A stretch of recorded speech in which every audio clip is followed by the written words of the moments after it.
Guys, I'm Frania Gutierrez. I'm the business development coach. Today, people that are here, they are professional in certain areas. The name of this group is a Brainstorming Coffee Group.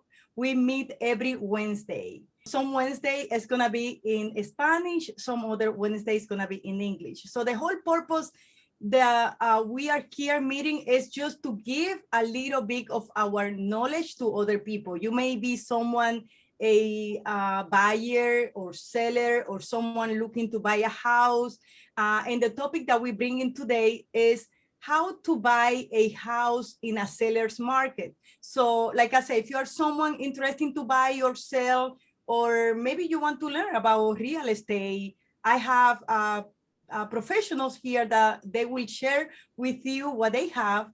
I hope you enjoy. I hope that you can come with us in the future and also talk about something that can help other people. So that's the whole purpose, to invite you to the Brainstorming Coffee Group today, and I hope you enjoy it. So let's start.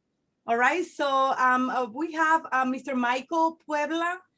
He will introduce himself. Thanks, guys, for being here. And we're going to have some other people joining in case you see someone, they will introduce themselves as well. And I hope you enjoyed the group. Go ahead, Michael. Hello, everybody. So my name is Michael Puebla. I am with Christie's International Real Estate. I'm the team leader of MP Home Collection Real Estate Group. It's 15 of us. Last year, we closed almost 40 million worth of real estate. Most of our business is in North New Jersey. That would be Hudson County, Essex County, Bergen County, and Passaic County for the most part.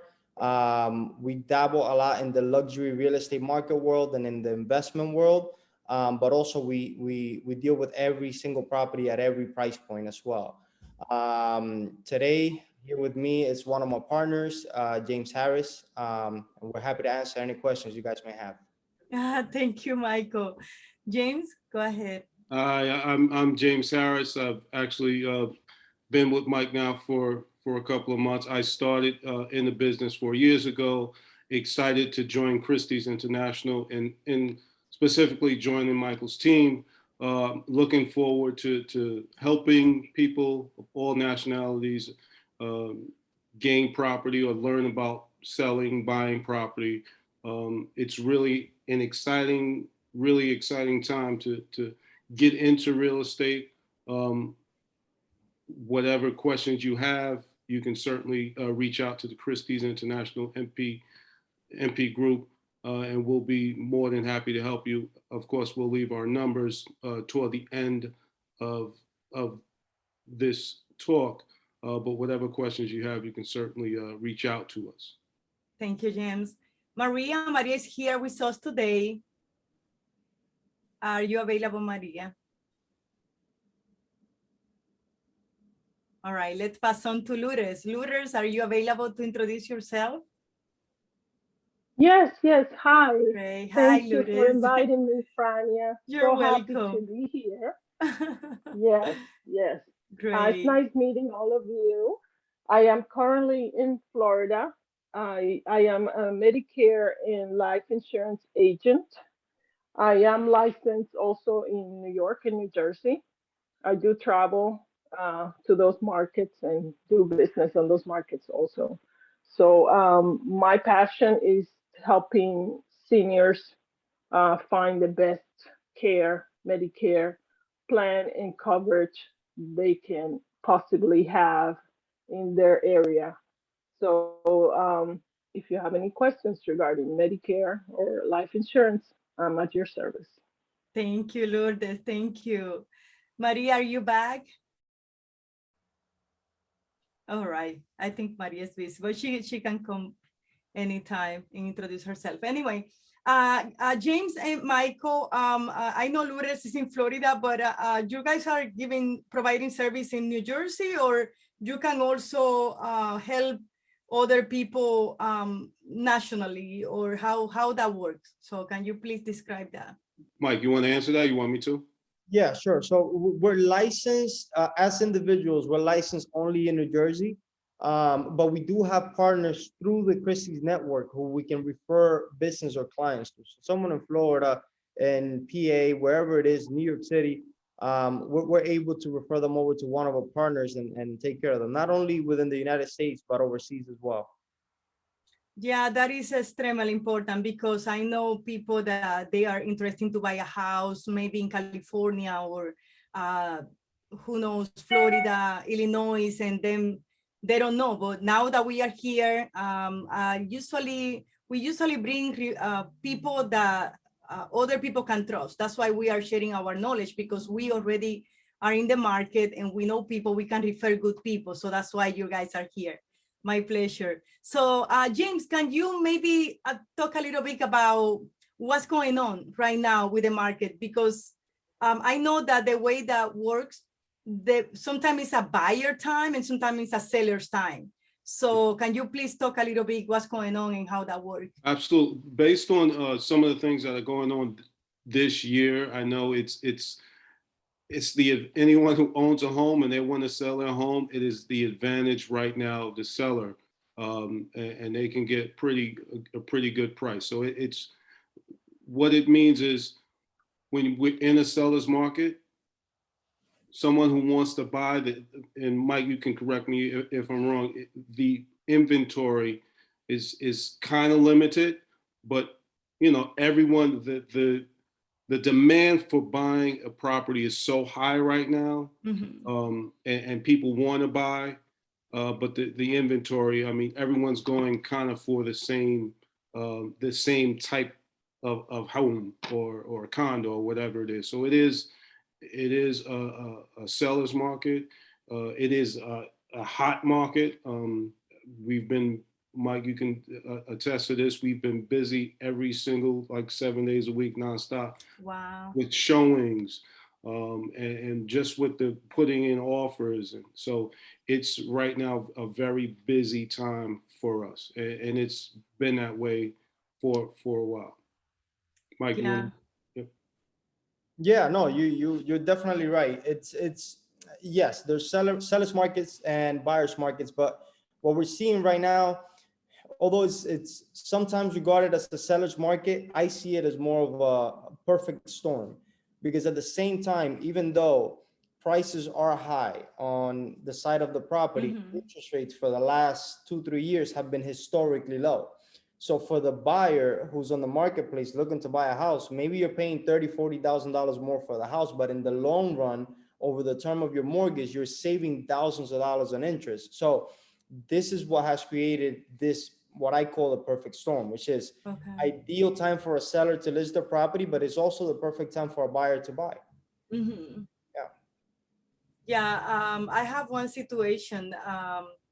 My son, he's bought a house in Florida, and most of the houses, they were selling to people that was putting money on top of the house, like 20,000, 15,000. He paid 10,000 on top in order to get the house. So something that bring my attention is why there's no houses, like why people are not selling right now. So how can we, how can we tell people that this is a good time for them to sell? There's a lack of inventory, and it's not that people don't want to sell this. Today's market, people are very educated. We have the internet. People know that the market is hot. The issue is that there's too many people looking to buy. This has been, I guess, accelerated by the increase in rents as well. As of right now, there's many reports that'll show you that owning is more affordable than renting in most of the United States. And so you have a ton of buyers rushing into the marketplace. And yes, the inventory is lower, but there's also an overwhelming amount of people looking to buy as well. Affordability is what plays a big role in this. The lower interest rates has allowed people to come into the marketplace and buy. So I think that's where the issue is. There's not a lot of inventory. Yeah.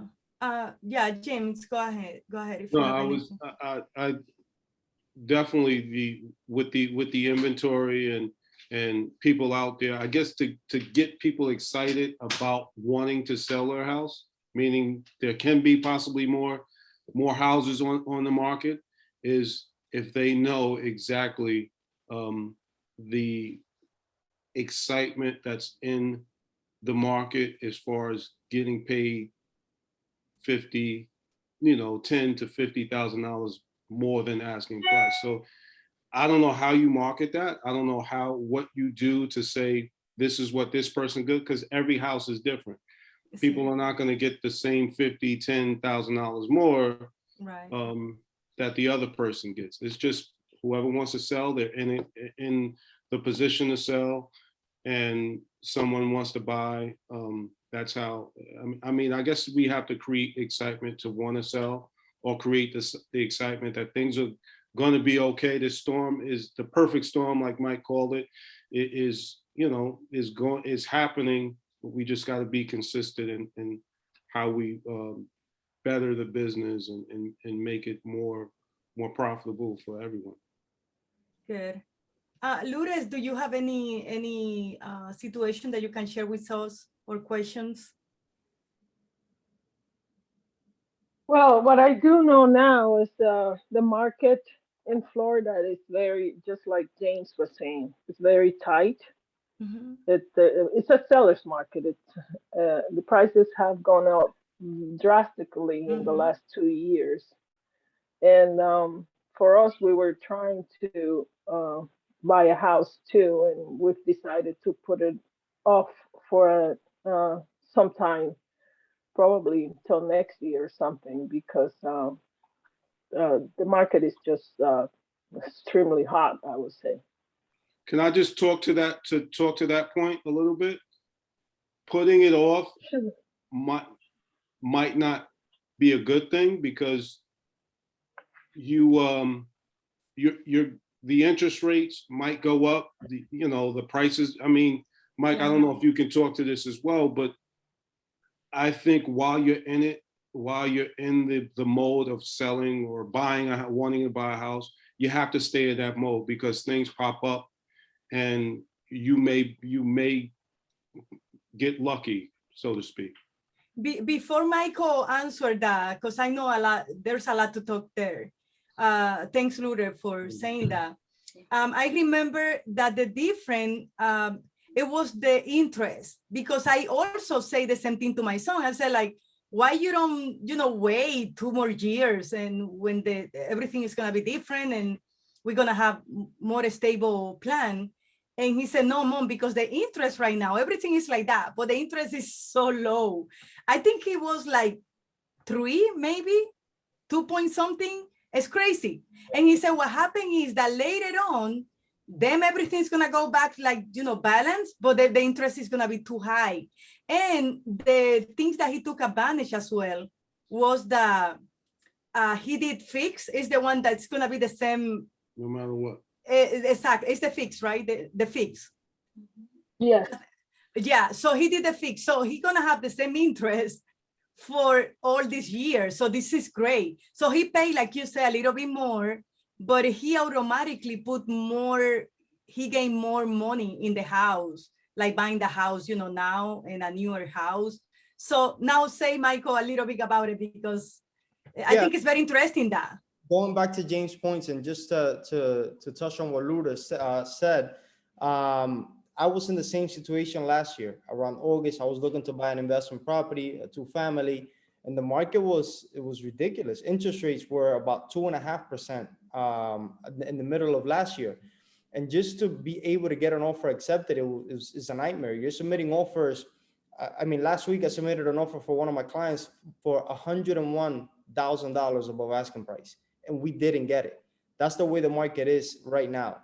So it's just to tell you, but it goes back to interest rates exactly. So in the case of Lourdes, you can put it off to next year if you're okay with paying, let's say 7 or 8% interest rate if they happen to get that high, which in order for things to go back to normal, the way things are right now, it's not sustainable.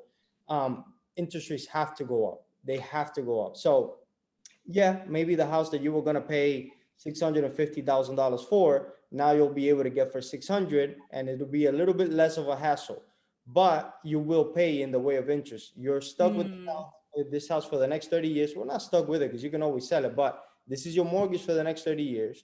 Whatever interest you get it fixed for the next 30 years, unless you're able to refinance if they get lower in the future. And then you're going to end up paying more in the long run. I did the numbers, we're talking about thousands of dollars in the long run. If you keep your property for the term of the mortgage, you're going to pay $200,000 more than originally just in interest. So that's something to keep in mind as well. I would say stay in the market. If you're not in a rush, just look at properties little by little.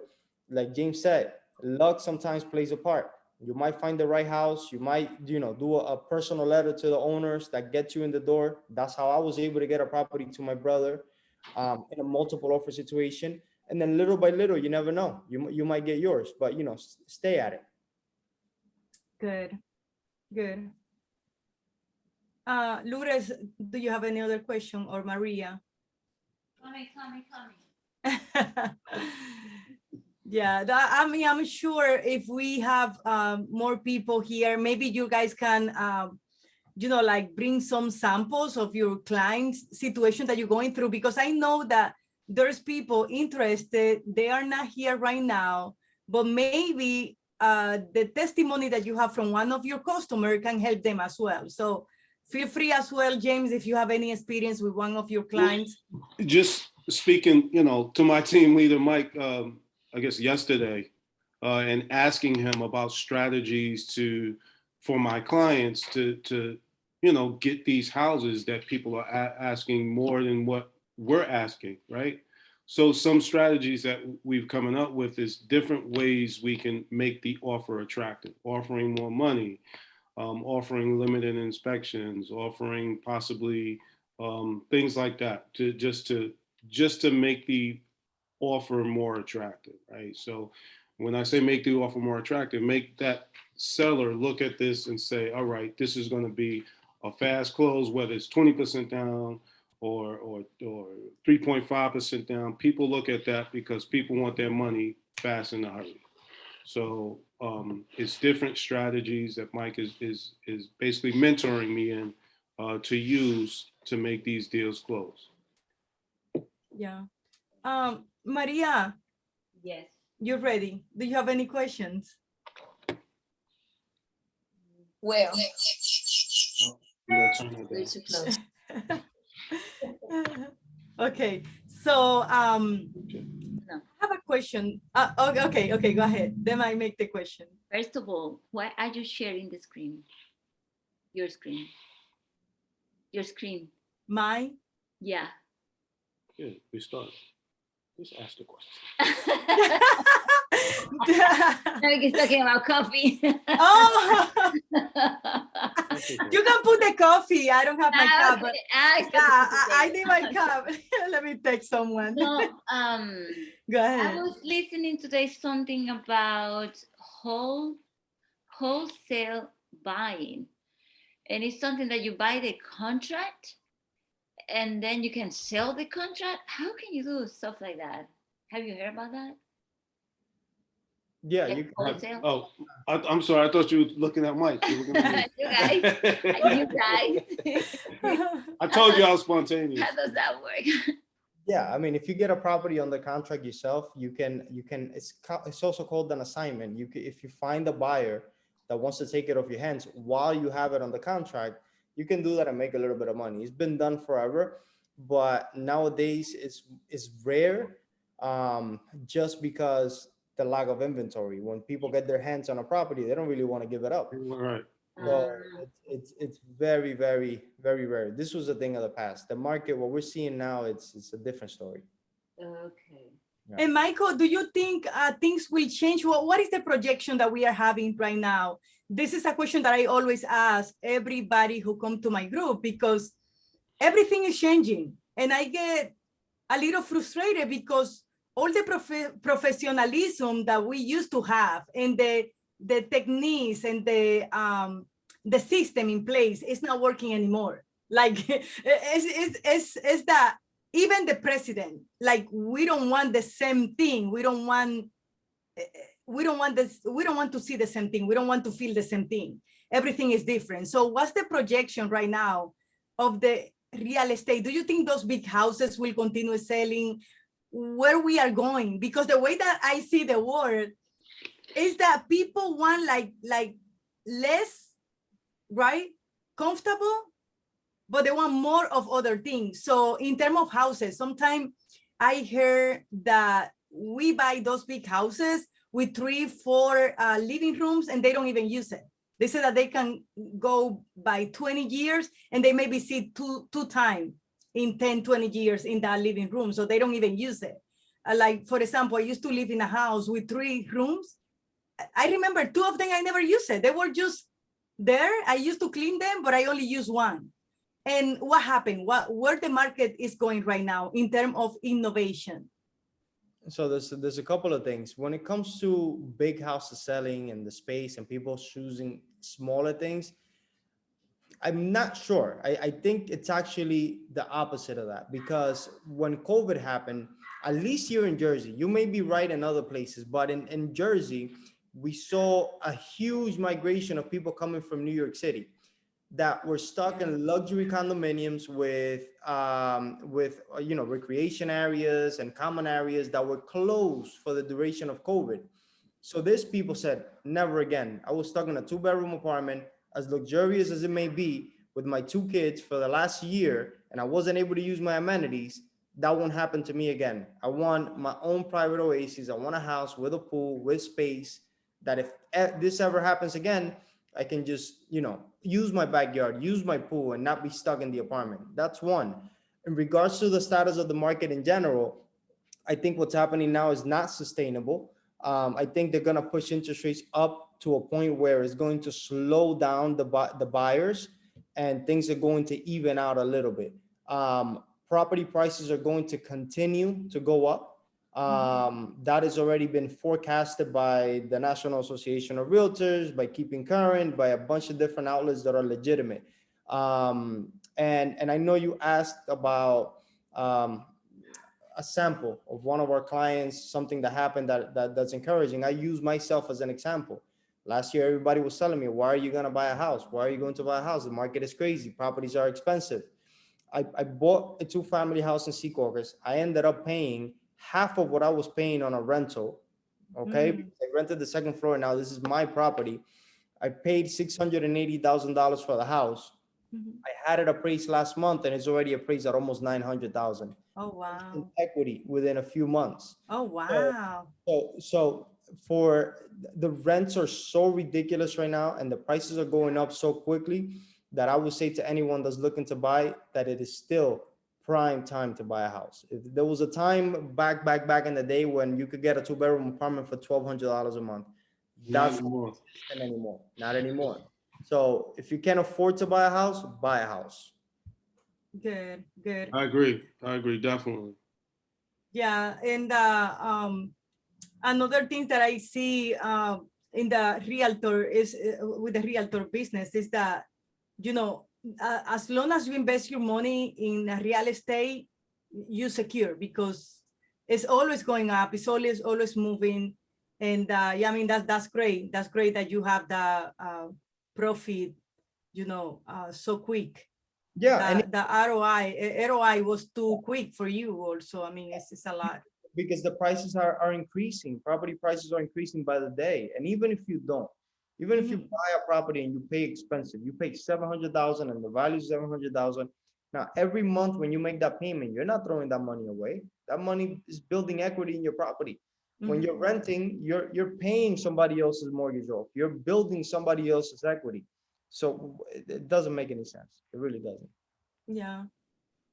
And that's kind of why I say for someone who gets discouraged in this market, like, oh, I'm just going to wait, or I can't find anything. And, 3, 4 offers have been, they've been outbidded 3 or 4 times.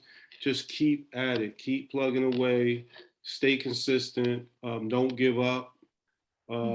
Just, you're going to find something. Everyone looks for a bride. Your bride at this point would be the house. You're going to find that house. Just keep consistent. Right. Yeah.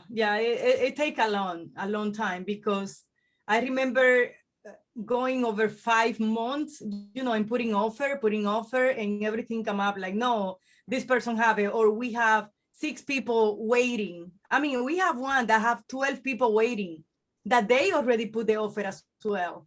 And it was crazy. I mean, it's something that you need to like be praying, Maria, praying and wait for something that come to you, which is challenging for all of us. Mostly when you have kids, you have, work to do. And also you need to take that space of your time, visit some other houses. So it's a headache, but I think we can lose hope. And if it's good, it's good. It's good to take advantage of the opportunity. I have another question in regard of the flipping house. So is that going on right now here or not? Because I know the market from other states, but what's going on in New Jersey in terms of flipping house? You guys promote that or you don't promote that? Well, I'm still seeing people flipping houses, Okay. buying and flipping houses. But at this time, people who flip houses really want a profit. So they got to buy the house really, really low, put a little bit of money in to get it nice and where Clean. nice and clean, and where they can get, they can make a profit. I'm still seeing it. I don't think I'm seeing it as much. Mike, I don't know if you can talk to that, but I don't think I'm seeing it as much because when someone gets a hand on their property, they either sell it or they're in it, and they're kind of going. Yeah, you're right. You're absolutely right about that. It's we are seeing it. There's still flips in the market, but a lot less. And a big reason for that is what James said. It comes down to profits. If you can get the house for the right price, then you can flip it. Back in the day, a big source of inventory for the flips was foreclosures. So foreclosed homes will get bought right away, and then you could sell them for a profit. Right now, people are not losing their houses because if you can't afford to make your payments within the last 5 years, the odds are that the property values have gone up so much that you're just gonna sell it. You're not gonna lose it to the bank. You'd rather put it on the market, make the money, and cash out. So foreclosures are at a record low, which in turn has less inventory for flippers as well. So yeah, flips are there. There's still opportunities, usually with off-market clients, but they're rare nowadays. Okay. Lourdes, do you have any other questions? Because Lourdes, because you are you've been there, you know the marketing, what's going on. So you may have some questions also for Michael or James. No, I actually, we're not like first time home buyers, so we're not in any desperate situation to find a home per se. So it's not something that I'm stressed about in any way. So it was a consideration, but it's still out there. I have my brother-in-law is actually in the mortgage business, so I'm always getting advice from him. I also keep my eyes open. If the time comes or if we are so eager to do so, we'll definitely jump in the market. But there is no pressure to buy at the moment, and Okay. in our case anyway. But yes, I realize that interest rates, that's a consideration. I know it was very low before. It recently changed. It went up. It quite possibly go up again in the next couple of years. But everybody's situation is different, and we're okay. We're okay. We have options. Let's just say. So we'll see. We'll see where we go. Good. So Maria, do you have anything to add? We basically, what we do is like, bringing, making questions, and that way, if someone have the opportunity to learn from this, that's basically why we want to put some example up there. That way people can learn, because we never know who we can help. Because I know people that they are afraid even to go to the office and ask questions, so that's the whole purpose. I think the important thing for anyone trying to buy a house in this market is have your down payment, all the normal things. If you can have more cash is king. If you can be flexible with your close, if you want to close 30 days, 60 days, 90 days, you can be flexible with that stuff, but have the down payment, get pre-qualified, and Mike and I can recommend you guys to whoever, to a really good mortgage guy, where he can, he can help you figure out strategies of closing the deal quickly and fast. But cash is king. If you have the cash to put down on the house, that's better than the mortgage, right? I would think. But if you don't, we can certainly help you out, secure situations where it can be an attractive offer, and we can get you going. Exactly. Great, guys. What if it's my first time buying and I really want to buy, but I'm scared because I hear the market is crazy, that you need to offer more than he's asking, and it's my first time, I don't know what to do. How do I know if I am ready to buy or not? What do I need to have clear? Mike, do you want to Sure. talk to that? The biggest advice I could give anyone with that question is listen to the professionals. A lot of people make the mistake of listening to their uncle who bought 2 houses in the last couple of years, or bought 3 or 4 houses, or as an investor. That's great, and that is someone who has slightly more knowledge than you. But we sell 25 houses every month, so we know a thing or two about what we're talking about. If you pick a real estate agent, if you pick a mortgage professional, if you pick an attorney, trust what they're telling you. If you don't trust them, find somebody else. But if they're telling you it's a good time to buy, this is the process, this is what, how you should do it. Trust the team that you pick to work with. They're professionals for a reason. I believe very strongly in just letting the people who are the professionals in their field do their job. That would be my biggest advice when it comes to that. Yeah, and it's very important also to go with people that you trust. We're talking with Maria, one of our conversation a couple of days ago, that when people listen to someone that they trust and you refer someone, I mean, that changed the entire game. Today I received a call also from one of the customer, one of my clients, and he was looking for a logistic company, and he said, Frania, I think about you, because he knows that I do a lot of exporting, importing, international as well.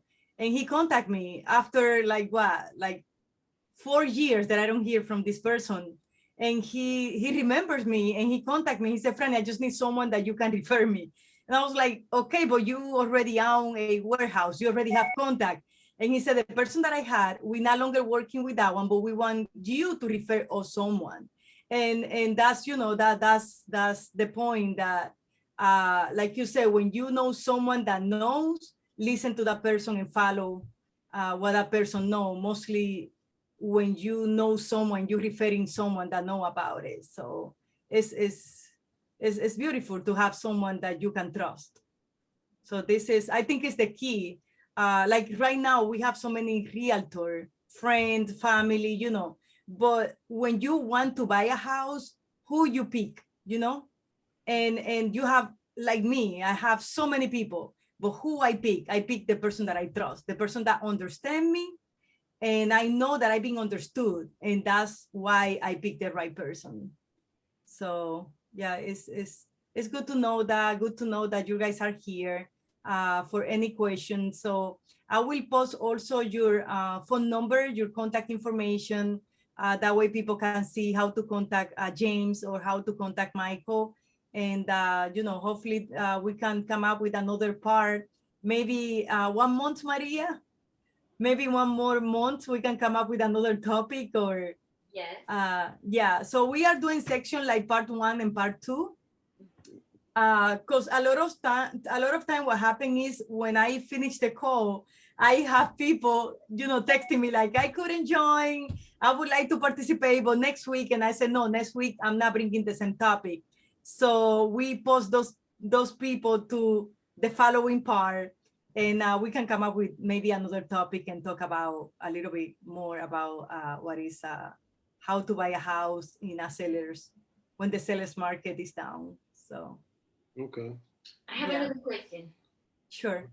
let's say I want to buy, and I got my agent, but I am not super clear of what I'm looking for, and I don't like. What should I know before start looking for houses? Because I see sometimes people want a house, maybe they want a mansion, but the budget they have is not enough for a mansion. So the first thing you got to do is, and again, we'll walk you through the process, is what you can afford, right? And that's a monthly. What can you afford? What kind of mortgage payment can you afford? What kind of down payment can you put down? You know, are you?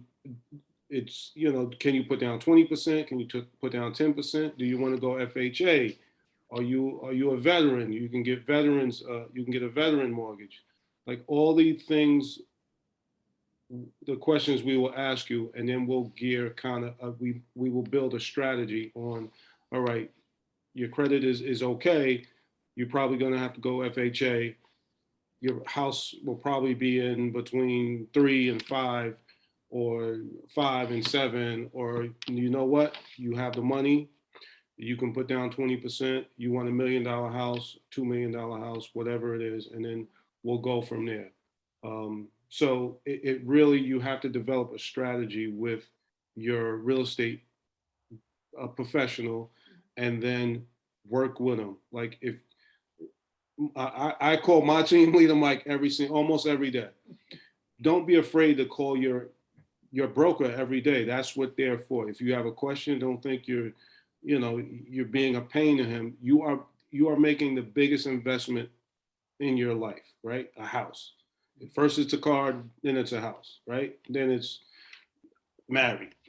So you are making a big investment. So it's all right to call, as long as you feel, you got to feel comfortable in calling.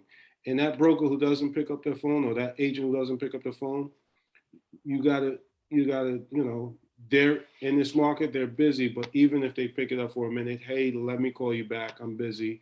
You got to trust them to do that. But, there's a process, there's a strategy that a lot of agents use. And if you're comfortable with trusting them and helping them with your strategy, meaning do the process, then I think you'll be fine, or that person will be fine in buying a house. Good. Thank you, James. I see Anna. Anna is with us. Anna, can you say hi? Hi, Anna. Hola. How are you? Hola, hola. Hola. I'm Maria's friend, James and Maria's friend. Okay, cool. I'm sorry, I was exercising in the park and then I saw the message. That's great. Welcome, Thank Anna. you, though. Thank you. You're welcome. Tanya, when you were calling for me, like present myself, I was sending the invitation. Oh, great. Thank you. Yes, there's a lot of people that they keep texting, and, some of them, they say, I can't join, or maybe they say, what time you are doing it, and we send invitations. So we find so many things. So, but that's fine. What I do, I get a recording and I send to other people that they can join or something like that, Also, just so you know, also about the team I'm with Mike, is we're bilingual. We can speak Spanish, we can speak English, we could speak whatever. No, just Spanish and English. That's good. That's good. Yeah. Sometimes, I feel you, James. You speak how many languages you speak? I speak 2. 2. Or 2. 1.5. 1.5. Oh, okay. I speak 2.5. Right. So yeah, it's good. But I feel sometimes that when we want to know and understand, and probably in other languages, but it's good when you speak the same language as well. So if you offer that service, it's great, because we can also refer people over there that they are interested in, if you can support them in Spanish, or Absolutely, 100%. maybe Portuguese or other language is good too. So yeah. Let's see. Anyone else have questions? Anita, ¿tiene alguna pregunta? Do you have any other questions? I have many questions, Oh, that's good. but I don't know exactly if you ending the call, so that's why I'm quiet, because I'm not sure. No. We actually start a little bit late because we start making joke. And it was fun, so we just laugh a lot and we put some time on top, but that's fine. We still have like I would say like 5 more minutes, so you can ask your questions. I'll give you time, and Michael, go ahead, and James, answer her questions. Go ahead, Anna. So this is the situation. I've been dreaming about buying, and honestly, every time I see the prices, I get discouraged because I cannot afford it. So I have been struggling a lot with my finances and trying to organize everything so I can decide, okay, I can buy now because I educate myself. I study a lot. I know exactly what's going on and where I am falling short. There's no surprise to me. But the thing is, like, for me, the only way I can make this happen is if I take an FHA loan, because I don't have even if I had the credit, I don't have the money. So every time I look around, it's like I don't have the money. But many of the properties that I look at and I research a little bit, they don't accept it.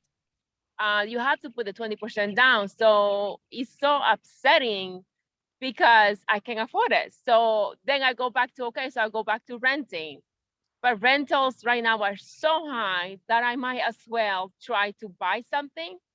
But I don't want to live in any neighborhood. And it seems like the neighborhood that they offer, what I think I can afford, they're not good enough. I'm a single parent and I have a child, a teenager, and I want the best for her.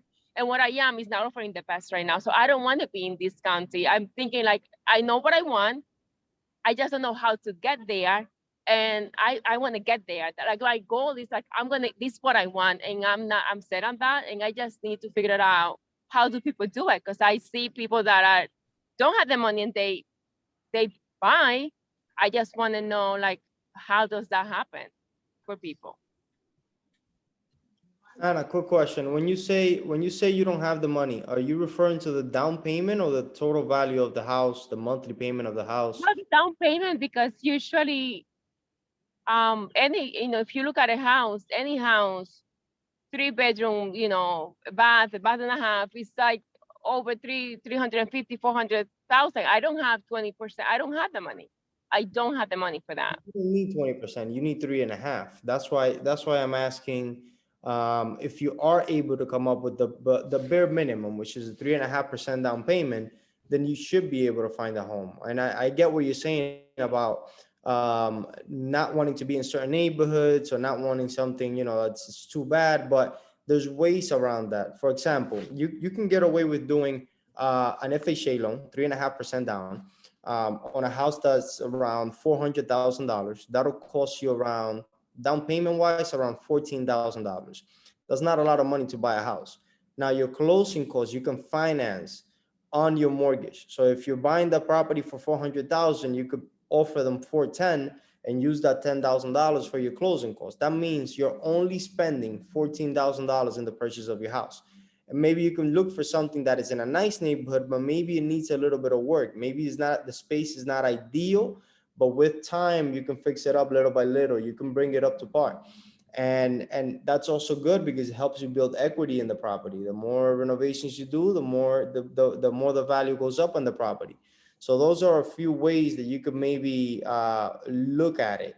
And it'll be hard. It's not going to be easy, to find something with an FHA loan at 3.5% in a decent neighborhood. It'll be an uphill battle, but it's one that you can definitely do. And we find properties for people like you every day.